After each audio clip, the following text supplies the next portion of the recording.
Chris 3 एक movie आई थी जिसमें विवेक ओबराय जो होते हैं वो एक अलग टाइप का आदमी रहता है, मशीन उसीन का बना रहता है। तो उसमें देखिएगा एक वो हीरोइन रहती है। कौन हीरोइन है? और उसमें उसका असली रूप दिखाया गया है। उसमें एक हीरोइन है और जानते हो हीरोइन को? तो उसमें जेनेटिक इंजीनियरिंग किया गया, आदमी को छिपकली बना दिया है। यहाँ पे आदमी क्या बना दिया? छिपकली चेंज कर करके। यहाँ समझ में आ रहा है कि नहीं आ रहा है किसी को? एक ही चीज बहुत अच्छा था 1980 के समय में, बॉलीवुड में फिल्में और गाने बहुत अच्छे थे। आजकल गाना में तो लग रहा है जिसे कह रहा है दैने मुड़ तेज चल, खाना खा ले, उठ जाओ, बैठ जाओ, यहाँ कर ले, वहां कर ले, आओ तोरा फोन किए तो नहीं लगा, नंबर लगा, बिजी हो गया, चल गया, फोन लगाया, फोन नहीं किया, ब्लॉक मार दिया, क्या रे तुम यार, ब्लॉक हटाओ, ये कर वो कर। गा रहा है कि समझा रहा है, समझे में नहीं आ रहा है, नहीं समझा। उस तरह से तो हम भी गा देंगे, वैसे सही में वैसे ही बोलता है। लोग बदमाश थोड़े होते, गाना गा रहा है, HR गाड़ी मतलब बदमाशा का क्षेत्र, हाँ मतलब बदमाशों का क्षेत्र आ गया। एक खटोला जेल के अंदर, एक खटोला जेल के बाहर, हाँ वहां के गाना में ना मार धार बहुत दिखा। मैंने एगो खाट खटोला घर में खटिया रखा जाता है, वहां बैठ के हुक्का पीने के लिए। तो मैंने एक खटोला घर के, एक जेल के अंदर, एक खटोला जेल के। गाना है वहां का, जिस दिन जमानत पे बाहर आऊंगा अपनी पिस्टल से महंगा लहंगा दिलाऊंगा। मतलब वो है अभी जेल में। गाना देखो, गाना क्या गा रहा है? मैं जिस दिन जमानत पे बाहर आऊं अपनी पिस्टल से महंगा। खैर हरियाणवी का पिस्टल भी महंगा है, बिहार में तो 2000 का कट्टा लेके घूम रहा है। सोचो लहंगा 2000 का थोड़े आता होगा लहंगा, तो महंगा आता है। हाँ अच्छा महंगा आता है ये सब चीजें यहाँ पे। तो गाना जब हमारे बिहार में तो ढोड़ी खोदबा है सब। ये छोटा सा मतलब अश्लीलता का हाथ पार कर दिया। कुछ गाना गाएगा तो सब लहंगा चोली भाभी साली देवर से बाहर नहीं निकला अभी। अब तो हमारे बिहार के जो गाने हैं उसको ऑर्केस्ट्रा वालों ने हाईजैक कर लिया। भोजपुरी से समस्या नहीं था, हमारे यहाँ 10% भोजपुरी गीत वाले बचे हैं, 90% ऑर्केस्ट्रा वाले घुस गए सब। और ऑर्केस्ट्रा का क्या लेवल होता है? पैसा चाहिए। एकदम बर्बाद कर दिया यहाँ पे। हरियाणा हाँ यहाँ पे होता है बहुत। अरे एक गाना 2-2-47, 2-2 जिप्सी काली, 2-2 जिप्सी काली और 2-2-47। ए भैया 47 बैन है। 47 गैर कानूनी हथियार है। बट वहां के गाने में देखो ना, मार धार ये वो दुनिया भर का बहुत दिखाया गया। और पंजाबी गाना में वो तो अलग लेवल का रहेगा। वहां पटियाला पैक पी ले 2-4 बोतल वोडका, काम मेरा रोज का। रे सुसा तू नहीं, शराब है यार वो। वहां के गाना में शराब ये सब चीजें बहुत दिखाई जाएगी यार। अलग टाइप का गाना। दिला दूं तेनू बुर्ज खलीफा। पैसा वाले लोग हैं तो बुर्ज खलीफा में फ्लैट खरीदेगा। फ्लैट नहीं, बुर्ज खलीफा। लंबरगिनी दिला दे, लंबरगिनी 3-4 करोड़ की गाड़ी है, नहीं समझ आ गया। अब बिहार में ये ले लो पुदीना, सुचरा लंबरगिनी दिला रहा है, पुदीना दिला रहा है। तो हमारे फिल्म, हमारा गाना हमारी कल्चर को दिखाता है कि हम कैसे जगह पे हैं। क्या ये दिल्ली में दिल्ली की लड़की या दिल्ली का लड़का उसके लिए गाना गा सकता है दिला दो पुदीना? हाँ क्या मुंबई का लड़का मुंबई की लड़की गाना गाएगी कि नून रोटी खाएंगे जिंदगी संगे बिताएंगे? वो कहेगी मजदूरी करने हम पैदा नहीं हुए हैं। मेंटेलिटी दिखा रहा है मतलब ये चीजों को। हमारे यहाँ गानों में देखो कुछ हद तक तो हंसी मजाक ये सब चीज गाँव का कल्चर चल जाता है। पुदीना गाओ, अंडा गाओ, नून रोटी गाओ, मिर्चा प्याज गाओ, इससे तक में कोई दिक्कत नहीं है। ये जो अश्लीलता पे उतर जाते हैं और भोजपुरी के लोग अगर नहीं समझ पाए तो बहुत भुगतना पड़ेगा।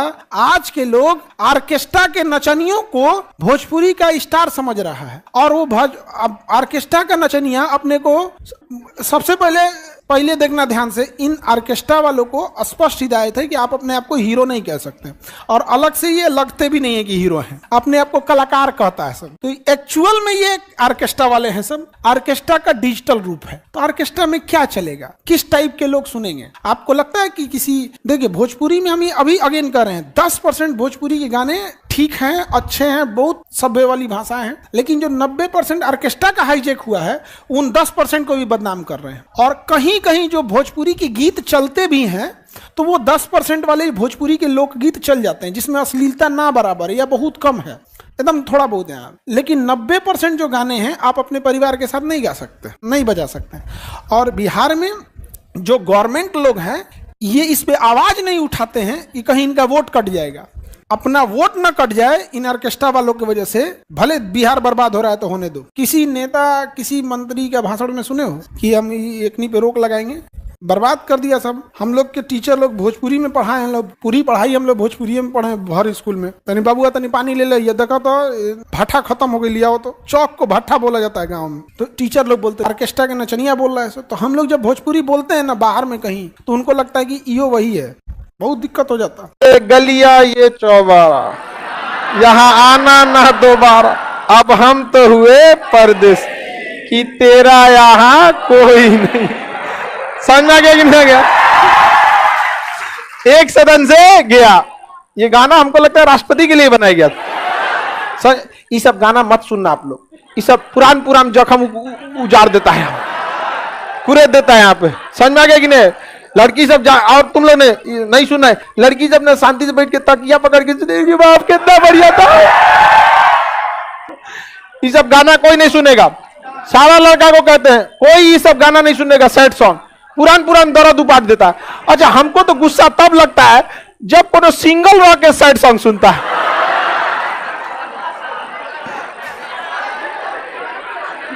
वो मान लिया है कि वो लात खाएगा। होता है कि नहीं होता है? अरे भाई तुम सिंगल हो, तुम काहे लिए सुन रहा है सैड सॉन्ग? हाँ? और दूसरे को देख देख के जब ये लात खा गया तो हम भी खाएंगे। समझ में आ गया कि नहीं? हम कहां सुना रहे तो हम तो राष्ट्रपति को बता रहे हैं। चलिए ध्यान से समझिए, हम जो बात बोले उसको ध्यान से समझना लोग। ये सब गाना मत सुनना। लिख रही हो? ठीक है, लिख लो। ठीक तो है, उसको हाइलाइटर चला दो। चलिए अब ध्यान से समझिए। अरे वो सीरियस नहीं बोली, हमको भी समझ में आ रहा है, आप नहीं लिख रही हैं, इतना हमको भी पता है। समझ में आ गया कि नहीं? और वो सीरियस नहीं बोली, इसको समझिए आप लोग। लाइफ हमेशा नहीं आएगी, इसको जितना हंसी मजाक, एक फ्री लाइफ जी के लिए, इसको एकदम सीरियस नहीं लेना है। समझ में आ गया कि नहीं आ गया? यही क्वालिटी होती है। उसको तनी सा काला है ना, उसको ज्यादा करिया बोल देंगे तो वो खुश है, कोई बात नहीं। इसलिए लोग बचाव के लिए तैयारी करते हैं कि नहीं? जैसे पापा बोल देंगे सुनो कुछ बात करना है, समझ में आ गया कि नहीं? कंफ्यूजन में आ जाता है कौन वाला पकड़ा गया। उनको ऐसा लगता है ना कि पुअर फैमिली में कि बच्चा अगर बड़ा हो गया, मतलब 18-19 साल का हो गया, वो सोचते हैं कि अब 17-18 पे कमा के हमको देने लगे, जबकि उस छोटी सी कमाई के चक्कर में उसकी पूरी जिंदगी रद्द हो जाती है। 3-4 साल और पढ़ा दे अगर जॉब के लिए तो वो सेटल हो सकता है। कुछ लोग कहते हैं सरकारी ही जॉब। देखिए बात सरकारी प्राइवेट की नहीं है, आप जितना पढ़ लिए है ना, आपको सरकार, हम क्या कहते हैं, आपका यूपीएससी बीपीएससी कोई क्यों छोड़िए ना, आप समझिए आपका कहीं ना होता है, एक बात बता रहा हूं, लेकिन आप रुकने वाले नहीं है। अगर एक नॉर्मल आदमी किसी प्राइवेट कंपनी में भी अगर जाता है तो जहां रहेगा वहीं पे थोड़ा बहुत ऊपर नीचे करेगा, लेकिन आप लोग रुकने वाले नहीं है। इतना वर्सेटाइल पढ़े हैं ना, जब आप इतिहास पढ़ सकते हैं, साइंस के स्टूडेंट हो गए इधर, वहां जाइएगा तो कहेगा सोच रहा ऊपर वाला सीनियर के पोस्ट में 6 महीना ना पढ़ ले, इसके जगह हम नहीं चले जाएंगे। तो पढ़ाई बस आपको जुनून देता है यहाँ पर, और सक्सेस तो होना ही है किसी ना किसी एक सेक्टर में। यहाँ पे जरूरी नहीं कि जो यूपीएससी के हैं आप यूपीएससी में ही हो जाएंगे, लेकिन वो खाली नहीं बैठेगा। वही आप देखिए अशिक्षा का अभाव क्या होता है। जो आपके घर में एक लेबर आते हैं लोग घर बनाने के लिए, वो 10 साल से क्या करेगा, बालू चालेगा, मसाला बनाएगा और मिस्त्री को पहुंचाएगा, ठीक है, 10 साल से, लेकिन खुद मिस्त्री नहीं बनेगा। अब हम आपको बोलते हैं मजबूरी बस अगर आपको लेबर का काम करना पड़े, किसी कारण बस मान के चलिए आप बालू उठाएंगे, ये करेंगे, 6 महीना में आप मिस्त्री वाला सीख जाएंगे और उसके 1 साल बाद ठेकेदार बनेंगे, उसके 4 साल 5 साल बाद एक बिल्डिंग बना के बिल्डर बनेंगे, फिर छोटे शहर से बड़े शहर में आएंगे, फिर दिल्ली में जाके बड़का अट्टालिका खड़ा करेंगे। क्या है भैया, भूतिया बंगला जो भी खड़ा करते। शिक्षा का यही फर्क पड़ता है। लेकिन लेबर में देखिएगा ना, वो 5 साल 7 साल से वही काम कर रहा है, समझे ना। तो वो शिक्षा क्या है ना, शिक्षा एक ऐसी चीज होती है ना जो आपको मतलब ना संतोष करने नहीं देगी, और होना चाहिए और होना चाहिए। यहाँ पे समझ में आएगी ना क्या ये सब चीज। इसलिए शिक्षा बहुत ज्यादा जरूरी है, इससे कभी मत भागिएगा लोग। यहाँ थोड़ा 2 रोटी कम खाइए लेकिन पढ़िए, क्योंकि अगर 2 रोटी कम खा के पढ़ भी लिए तो जिंदगी भर ये कम नहीं खाना पड़ेगा, फिर समय आएगा आप दूसरे को खिला सकते हैं। लेकिन अभी सोचिएगा शिक्षा के रास्ते पर चले जाए तो बहुत आगे नहीं जा सकते।